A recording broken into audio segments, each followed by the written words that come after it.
Hi, I'm Mitch Shoemaker, and today is day 18 of my doing 100 days of YouTube videos and focusing on my writing. So, yay for day 18. I really need to do better at flipping my schedule and writing before work instead of after work. And I had a little bit of time before work, and I chose to play my games again. I think I'm um, still doing this avoidance thing where I just avoid writing because I know it brings up emotions and feelings and other things. And I don't know, still fear of the future and what's going to happen when I actually get my books published and revised and all of those fun, fabulous things. And then when I am willing to do it, I'm so tired I can't seem to think for very long before my eyes start falling asleep on me.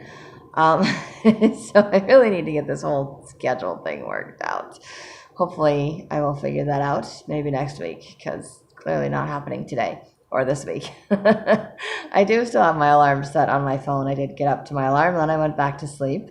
Gotta love the weather. Every time it changes, it gives me a migraine. So I got to go to work with that tonight. Although it actually wasn't too bad. It was more just kind of like a taunting, just kind of on the edge, like don't move too fast, don't do anything, otherwise you're like fine, and then just kind of feeling really tired while I was working. So I feel very grateful, very blessed for that I was still able to work and to do everything I needed to do today. And I did look at my writing, and I was thinking about my writing, and I have so many different versions of Fall of Espinglanja. It's not even funny. But I was thinking about writing it from the one brother's perspective. That's going to be the bad king. And then I realized when I was looking through or thinking about it, I'm like, I didn't really write anything. I wrote some things from his point of view, but I didn't write enough stuff to make him a main character in the revised version. And if I'm going to make him the main character, it's going to require some much more major rewriting than what I'm already having to do. And it's going to require me to create a whole bunch of new material for the story. I already have the story. I already have way too much material for the story. I'm already trying to figure out what to cut out and how to fine tune it, shrink it. I can't think of the word I'm looking for. Make it more concise. Still having enough detail that you can understand what I'm talking about, but not overloaded with detail, and having it from specific characters' points of views. And tonight I was reading something and I could not figure out for the life of me what I was doing. I love when that happens. I'm like, I'm reading it and I was like, okay, this just kind of jumped into the middle of the story. Like I connected something, I put something in there, but I didn't actually read through it and it didn't actually connect.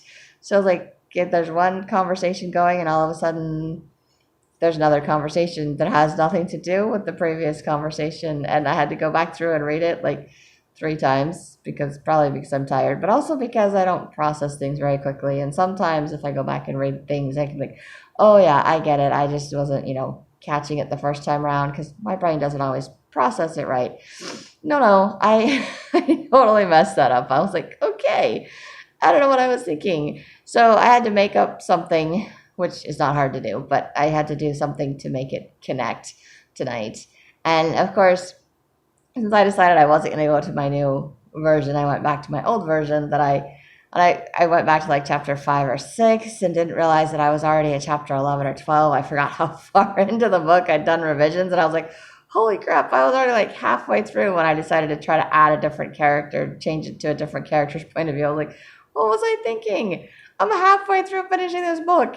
So obviously I'm just looking for ways or reasons not to finish it because I'm freaking out about finishing it, which is just annoying to myself, frustrating to myself that in spite of everything I've learned and I'm doing, I am still standing in my own way of success. I am still putting up barriers. I am still looking for other ways to be like, oh, I'm still working on my writing, but I'm not going to publish this book anytime soon. Like I'm still like I'm trying to trick myself into not finishing what I said I was going to finish, and I apparently I'm very cunning that way. I didn't even realize it. Because here I'm thinking I'm trying to get the best version of my book, and instead I'm trying to create different versions or add more work to it, anything to finish it, which is just ridiculous because I'm that close to finishing it. I'm like, okay. So, and then I actually was able to go and look at some other stuff and actually copy and paste stuff for like 2 more chapters. I still have to go back through and obviously rewrite them and condense them into the actual chapters that will flow. I still have to create a whole brand new chapter that I have no information for whatsoever, because I think it's now, because it's from that character's point of view, I need to insert that. Because, spoiler alert for anybody that's reading my books or will read my books in the future, one of the main characters of the three in this book will leave, and then I don't have anything about him until they go find him and make him come back. And I think because he's now a main character in the book, because I actually have main characters now instead of just everybody's point of view, and making the story the main character, which apparently isn't a good idea, but it's what I did the first time around, because that's what I cared about, was the storyline. I didn't care who was doing what as long as the story got told. So we just heard it from everybody's point of view until we got every part of the story in there, and all we cared about is the story. Well, all I cared about is the story. But it was obviously confusing to anyone else trying to follow along or read it, and in some cases going back myself. But in other cases going back, I was like, oh, this is really cool. I like this. And I spent like 20 minutes or half an hour reading, and I was like, oh, crap, I was supposed to be just finding something to add to my book. I was having fun with that tonight. I didn't do that much reading tonight. I've done that in the past, though. So anyway, the character leaves, and then they go and fetch him, and he comes back. But I don't say anything about where he went or how he ended up there, just them going to get him and bringing him back, because he still has to play a role in the rest of the story. So now I have to create a chapter about where he goes and what he ends up doing.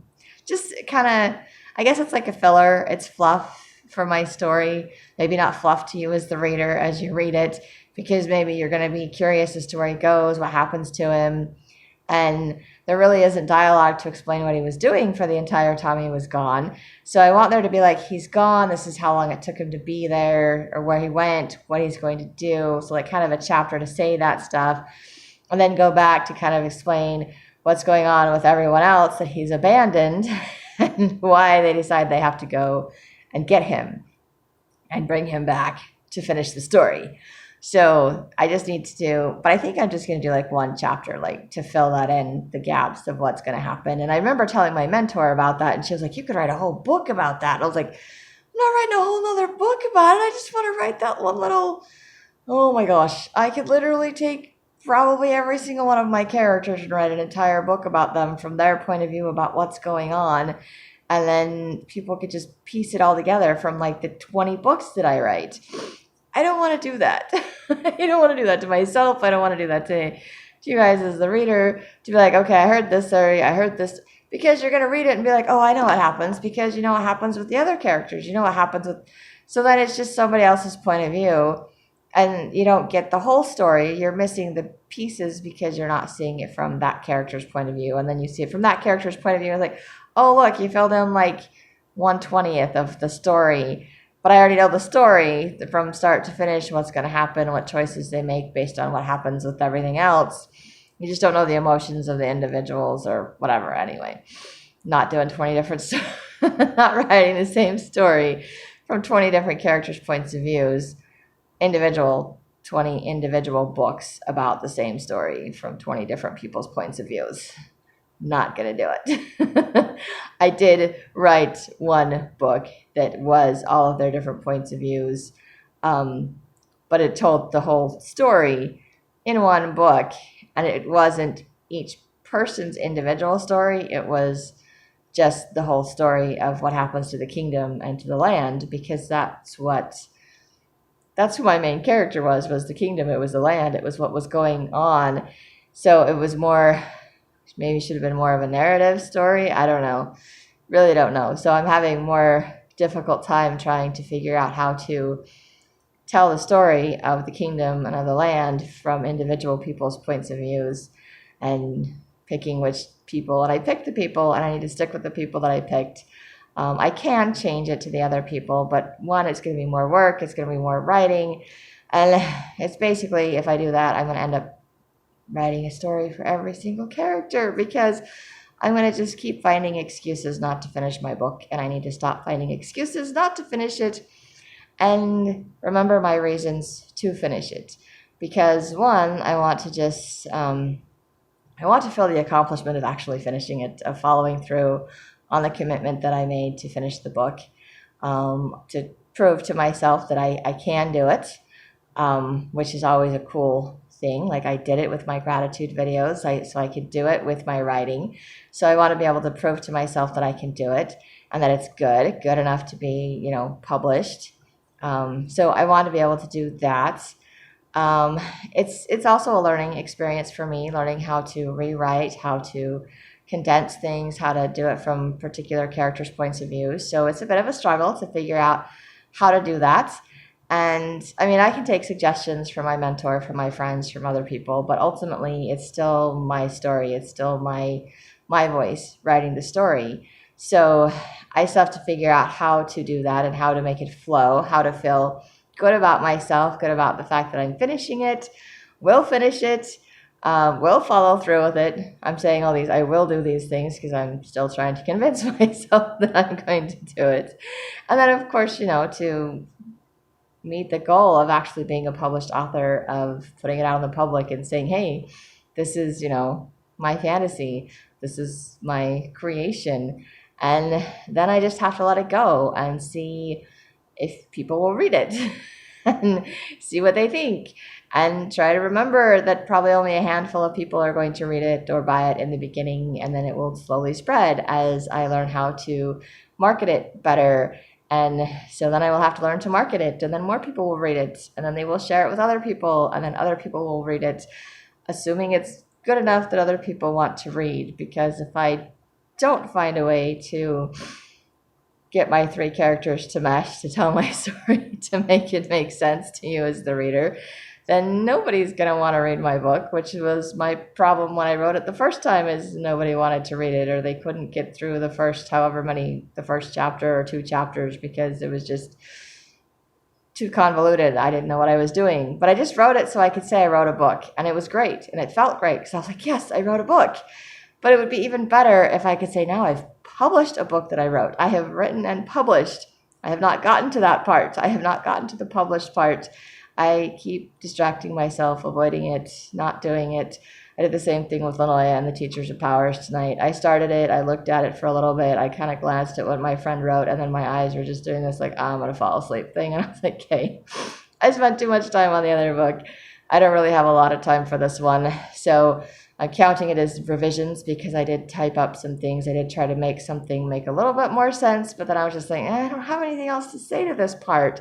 I can kind of add something. I added a little bit that I think will clarify what my friend was asking, but I also think that it kind of answers the question, the next chapter.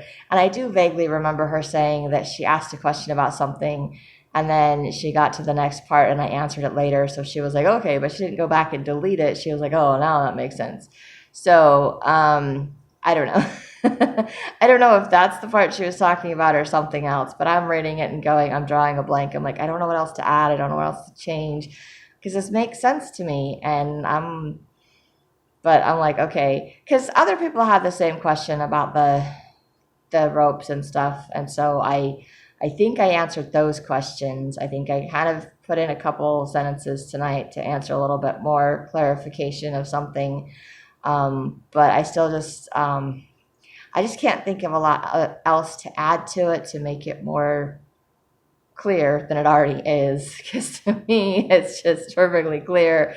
And apparently it's clear as mud to anybody else reading it. So I'm like, yay, nobody else understands what I'm saying except for me. Yeah, and I have no idea how to clarify that any better than I already did. So I'm going to have to just wait and send it to my friend and be like, all right, I made these revisions to chapter 1. Tell me what you think. Let me start chapter 2 and see if I can get some more input. And I need to continue to go through the rest of it. And it doesn't seem like it would take that long for me to do it. And then when I sit down to do it, it always... I don't know if it's because my mind gets so excited and I have so many new ideas, or because I'm a slow reader and I think it's because I'm a slow reader, for one. I'm just a very slow reader. And I don't, like I said, I don't always process information immediately. So sometimes I have to reread things. And not only that, I have to go back and forth between the different versions because I have my friend that did the beta reading for me because I beta read her book. So I have her comments, and then I have my friend that's doing my book cover, and I have her comments. And then I have my friend who who just made some changes in the book but didn't highlight them. So I have to try to read through that to see if whatever she changed pops out at me so I can, yeah.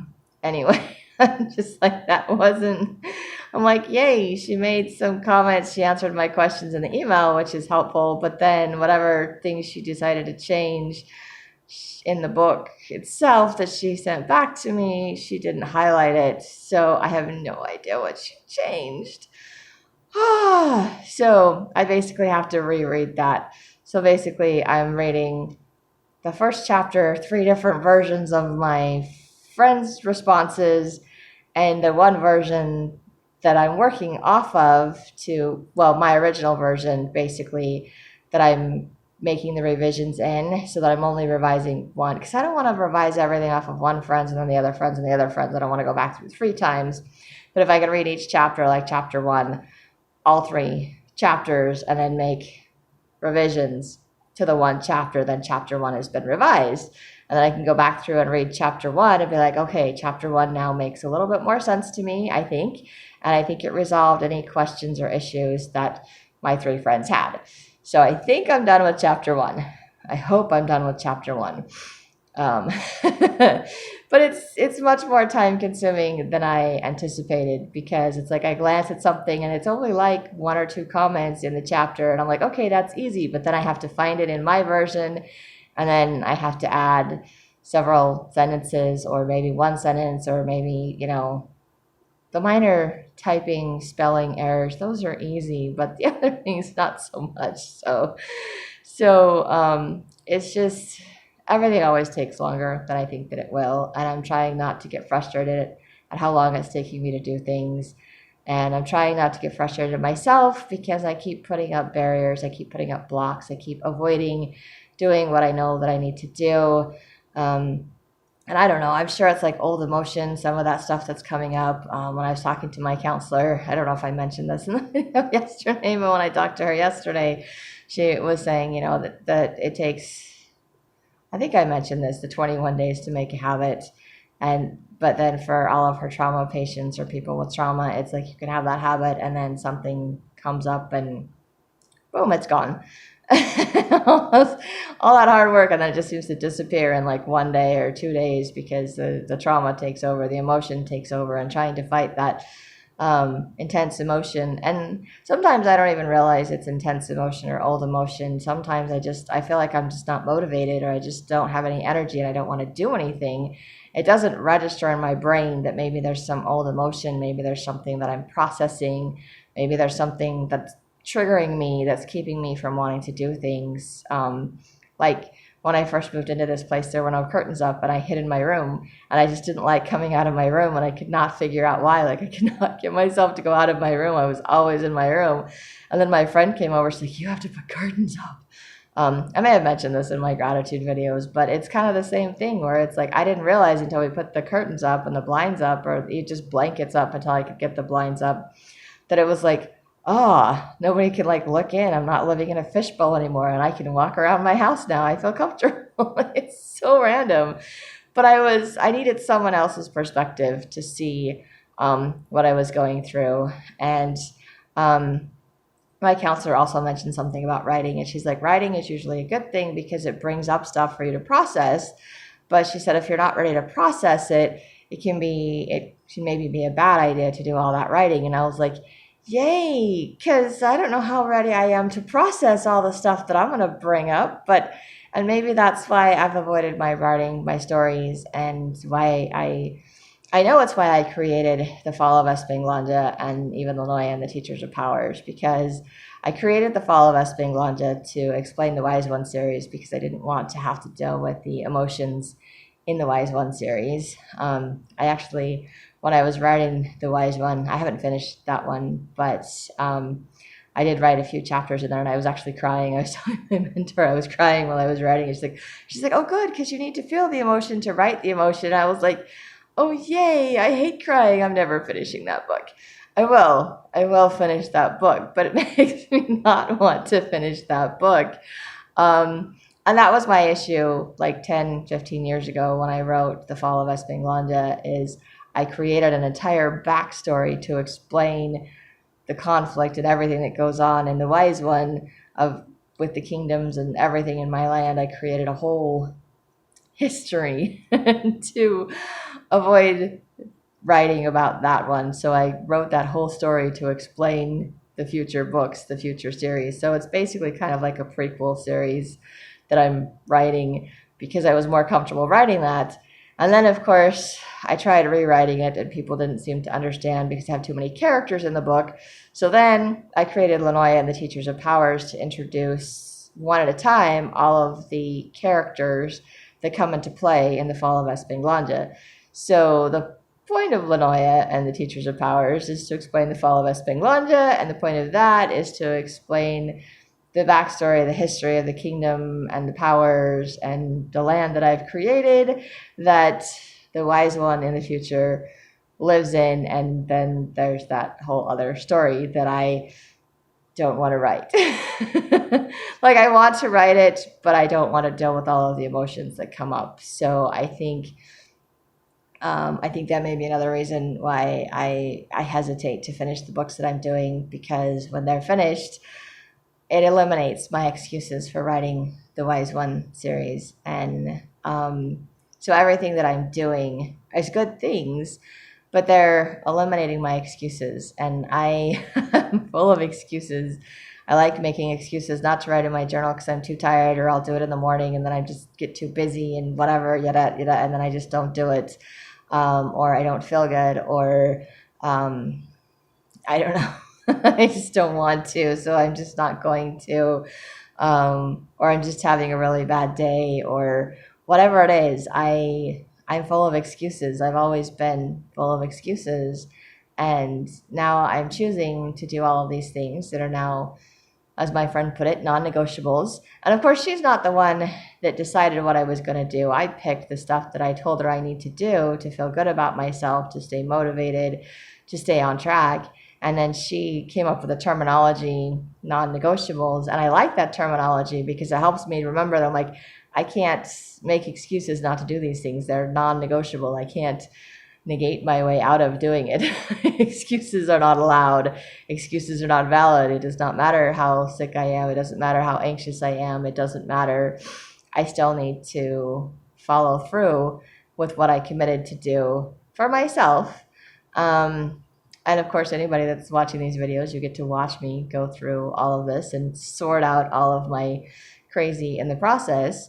But as I do all of this, I'm eliminating all of my excuses, but all of my fear is still there. All of my anxiety is still there. All of my old emotions are still there, and now they're surfacing. And it's a lot of stuff. And like my counselor said, if you're not ready to process it, it may not be a good idea to write it.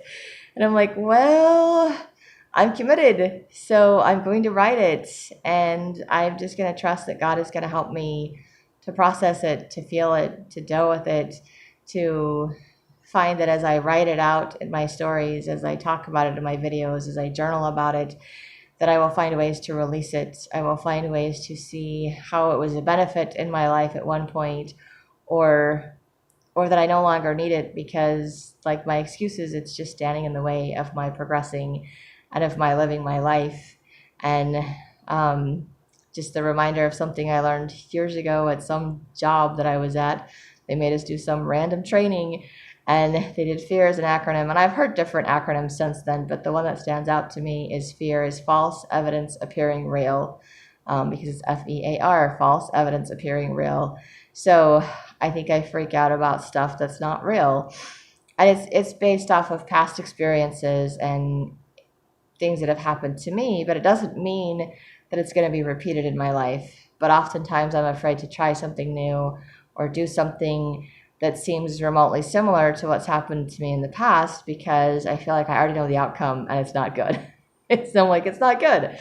But it works for other people. So I'm like, well, if it's good for them and it can work for them, maybe it can work for me. But then I'm like, well, I'm not them and it doesn't work for me because it didn't work for me in the past.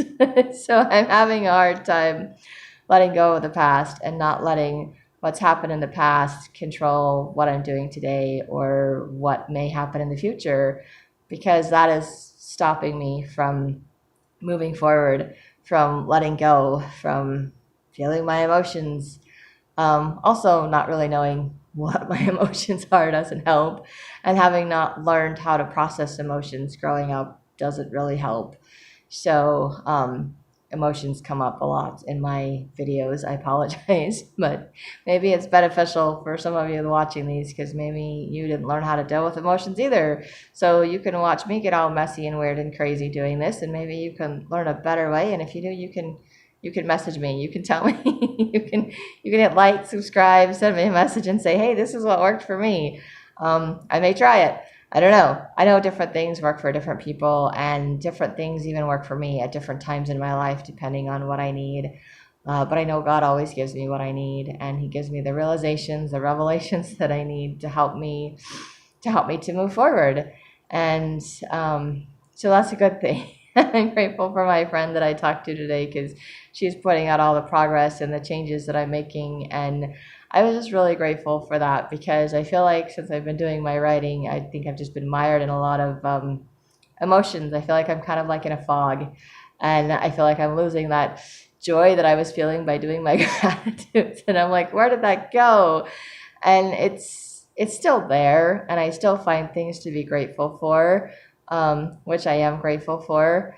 But, and it's not that I've lost sight of that. It keeps popping up, and it keeps pointing out to me that I have choices.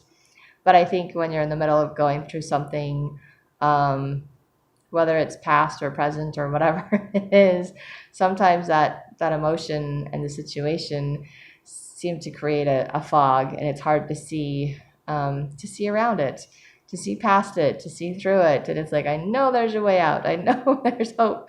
I know I can do this. And just feel like I'm drowning or feel like I'm, blind and I can't see what I'm doing. I'm just like feeling around in the dark, and I'm like, I'll figure it out eventually. I'll get the light switch somewhere. It's there. I'm sure it is. And so I'm grateful for my friend to point out to me that I am making progress, and grateful I can see things to be grateful for. See, still grateful. Um, but then it's nice to have that realization that I am bringing up a lot of emotion and I don't necessarily understand it because it's past emotion. Um, it's a lot of, not that I've ever been diagnosed specifically with PTSD, but it's trauma. It's trauma emotions, and it's stuff in the present that brings up the past, which is like post-traumatic stress disorder. Basically, you're reliving the past. You're really reliving the trauma. And in my case, I don't have always have a visual image of the trauma. It's more like I'm reliving the emotion that occurred during the trauma. So I feel like I have emotional PTSD because it just randomly pops up. Like Monday when I was totally anxious for no reason, I'm like, yay, I'm having an anxiety attack.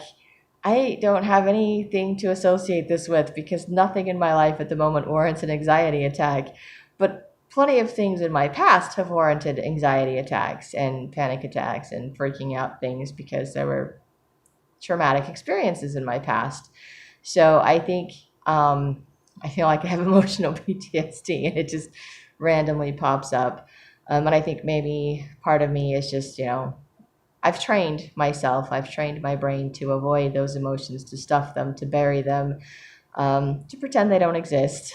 And to the point where sometimes I'm like, I never really learned how to distinguish the different emotions, why I was feeling that way, if it was hurt, angry, sad, lonely, tired, hungry. I've learned to ignore all of those feelings, sensations, things. And so my default response is I'm just tired. I'm tired of everything. But I think a lot of the tired, like I still feel tired because I know I'm not getting enough sleep and other things, but I'm starting to recognize when I'm hungry. I'm like, oh, guess what? I'm hungry.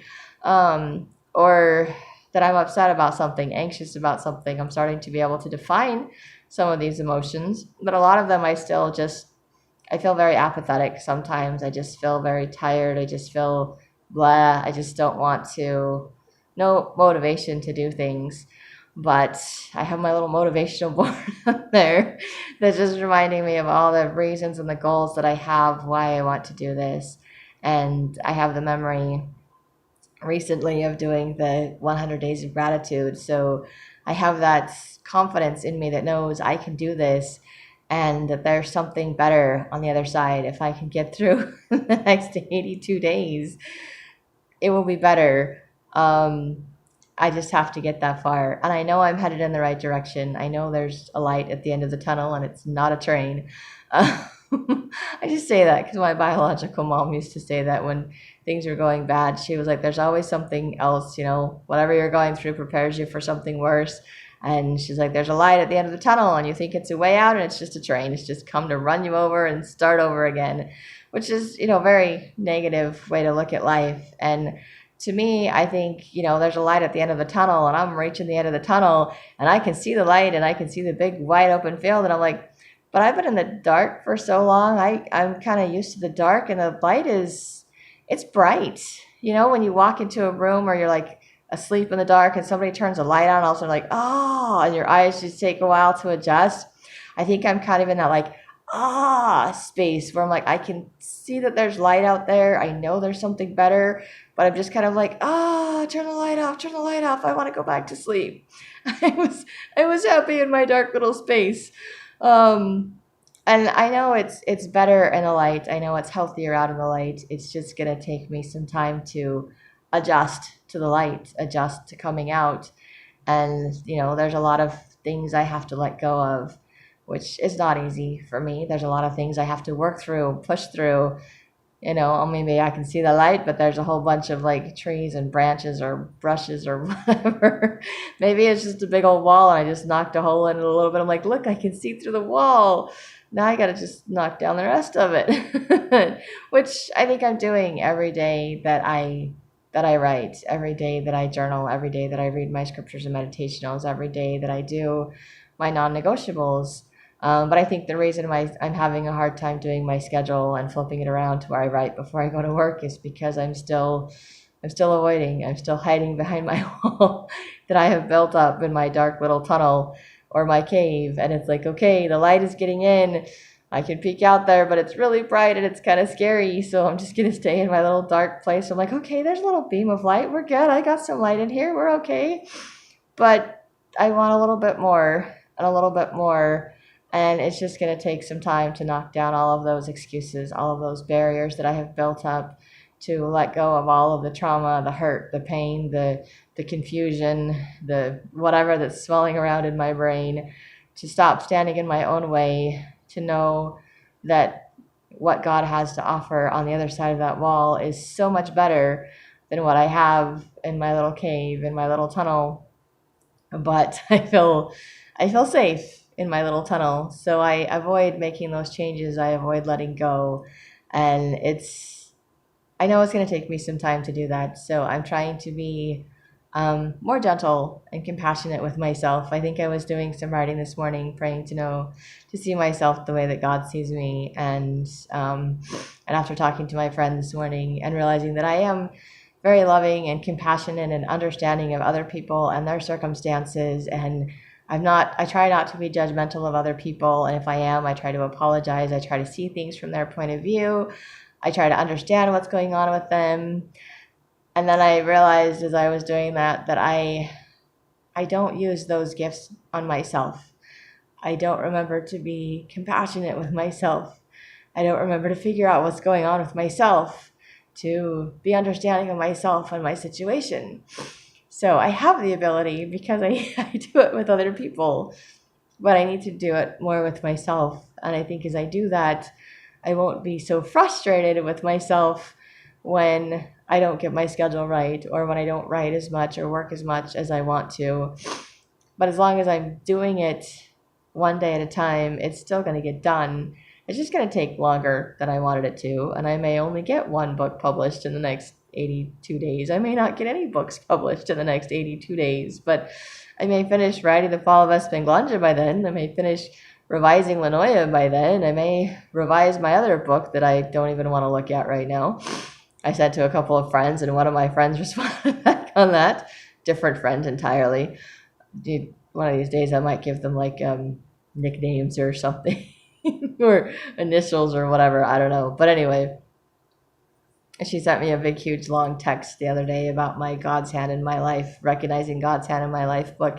And she's like, it's all choppy. And I was like, okay. I'm like, I know it's all choppy. You don't have to print it out to make notes. You can just do the track the changes, make the changes in the document itself, and email it back to me. I'm like, I was really emotional when I wrote it. I just wanted to write it. And I don't want to look at it again until I get some feedback because I'm just putting up walls and excuses because it's really hard to be that open. And even though I feel like I'm doing it in my videos, for some reason it's even harder when I write it. I have to feel it a lot more. I go into a lot more details in the book and in my journals than I do in my videos. And my videos are just a summary of what I am learning and what I am discovering. And some of it I discover as it comes out of my mouth because it's what God's telling me to share. And then I'm like, and I needed to learn that again and or still. So I'm still learning. I'm still learning, and I have so much to learn. And I will probably be learning and trying to figure out myself for the rest of my life. But I know God is never going to give up on me, so I never want to give up on myself again. And I want to push through whatever emotions that come up when I do my books and my writing. And I realize it may take me a little bit longer to work through all of it. But it's part of the process, and it's part of the process that I'm choosing to go through, and to realize that I have the choice. I have the choice to just wait and do counseling. I have the choice to just, do exercises or other things to kind of bury those emotions, and just, occasionally they'll just pop up because my counselor's like, oh, lots of people do yoga and it helps process out, a lot of trauma and whatever, and they're just not aware of it. And it doesn't process it out. It just kind of neutralizes it, just like, medication or something neutralizes it. And I'm like, yeah, I could do something to neutralize it, or I could work through it and I could get it out of my system so that, and I could, apply the atonement in my life and let the Savior take it so that in the future I might remember those events, but the emotion attached to it won't be there. And so those emotional PTSD moments will become less and less. And I'm not going to have random emotions popping up and taking over because I let them go. I work through them. I process them. They're no longer hovering in my system. I don't have to. I would like to start exercising at some point, but I want to exercise to feel good about myself, to get in shape, to have energy, all those positive, good things. And if it helps to process stuff out of my system, great. But I want to try not to bury stuff anymore. I don't want to continue to be in this situation where I'm hiding in the dark. I want to be able to come out. I want to be willing to be open to new relationships, to new experiences, to let go of that fear, that false evidence appearing real. Like somehow because the sun is blinding and I'm like, I can't adjust to it, that means it's scary and bad and I shouldn't go out in the light. And that's wrong. That's so wrong. It's so much better. I just need to adjust to it. So I'm in the process of adjusting. I'm in the process of seeing those changes. And in spite of all of my videos, I think it was easier to see the changes in my gratitude than it is in my writing, because in my writing, I think I kind of get a little mired in all of those emotions, mired in my stories. I get a little too focused on the outcome instead of what I'm doing today, like what it's going to be like when my book is published, or how am I going to get this published? I'm like, I got to get it revised first. I got to revise Illinois and the Teachers of Powers. I got to get it to where I can send it to an editor before I can worry about all the rest of the other stuff that goes with it. I need to rewrite The Fall of Espinglandia so it's good enough to send to beta readers before I jump ahead because I'm uncomfortable in the present. And so I'm having to learn how to stay in the present. And I know I get frustrated in the present because I procrastinate, because I avoid it, because it's taking me longer than I want it to. But I have to remember everything takes me longer than I want it to. And it's all working out in God's timing, just not my timing. And God's timing is so much better. And He gives me so much more time to adjust and to figure things out than I give myself. I keep giving myself unrealistic timelines and time limits. And even when I know I can't do it in that amount of time, I still think that I can. I still expect myself to do it, and it doesn't work. And then I get disappointed or frustrated and I quit. So I am trying not to have unrealistic expectations, because expectations are premeditated resentments. And I don't need to find more reasons to resent myself and my life and my situation. I don't need more excuses to just give up. I need more excuses or reasons to keep going forward, more reminders that I am capable of more than I give myself credit for. I'm starting to like that phrase a little bit. Still not 100%, but knowing that it's true and knowing that I can do this because I did my 100 days of gratitude. And it makes me very grateful I did those first, because I think God knew I needed to do the 100 days of gratitude so that I would be able to do the 100 days of writing. So there's a reason. Everything has to go in an order. Everything has a reason and a time frame. I just can't always see it. And I especially can't see it when I feel like I'm shrouded in a bunch of unknown emotion. And a lot of it, I think, is confusion. I think a lot of my life growing up, I was just thoroughly confused. And confusing stuff or feeling confused makes it hard to make decisions. It makes it hard to do anything, because you're just like swarming around in circles going, I have no idea what I'm doing. I don't know where to go. I don't know where to start.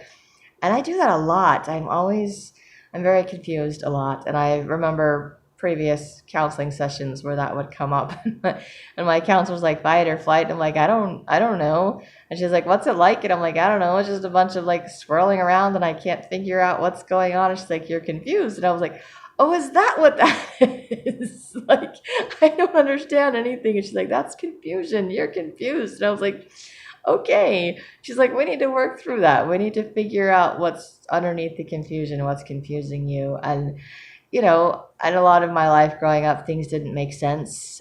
People said one thing and did something else. My biological mom was really good at saying, do what I say, not what I do. But I think as children and as people in general, we watch what people do, and that has more of an impact on us than what they actually say. And so what people were saying in my life and what they were doing didn't add up. And a lot of things just weren't explained. I was just expected to know what they were. And when I said I didn't understand, I was told that it was okay because I would understand. I have yet to understand what that means, because it's the confusion in my brain. And so I have a lot of confusing things to work through. So I think when I get confused is another reason I just kind of stop. And maybe that's my issue with the Fall of West Binglandia. I have too many different stories, too many different characters' points of views, and trying to figure out how to stick the story and put them all together. It gets a little bit confusing and it gets all jumbled up in my head, and I get distracted by reading parts of the story. I'm like, oh, this is really good. And I'm like, and I can't put that in my story or I have to rewrite it from a completely different character's point of view. And it's a little bit confusing and jumbling. And so more stuff for me to just work through and sort out and figure out. But it makes me grateful that I'm doing these videos, because as I talk about it in the video, I understand myself a little bit more, and it helps me to have a little bit more compassion for myself, and helps me to know that I can get through this, and I will get through this, and it's just going to take me longer than I want it to, but that's okay too. And I know that God is there to help me through all of this, and I'm grateful for my friends and my family and my bishop and my counselor and all the people that are helping and supporting me and encouraging me to do this, that want to see me succeed, that want things to work well for me. And I'm really grateful for that, because I didn't feel like I had that growing up. Maybe it was there and I just didn't see it, lost in my little confusion, or maybe I just wasn't willing to try things because of whatever reasons. I don't want to get into whatever all of that is. I don't know. I could do hours and hours talking about all the different reasons why I do or don't do things, and my list of excuses, so many excuses. So just grateful for my non-negotiables that eliminate my excuses, and grateful to be able to do these videos that help me to figure out my struggles with following through with what I want to do, and grateful that I'm choosing to continue to follow through in spite of how difficult it may be, for me. And hopefully as I do that, it will help you or other people you know watching these videos. So I think that's all that I have for today. So if you like, you can hit like, subscribe, share if you think it will help someone else. And I hope you have a great day full of gratitude.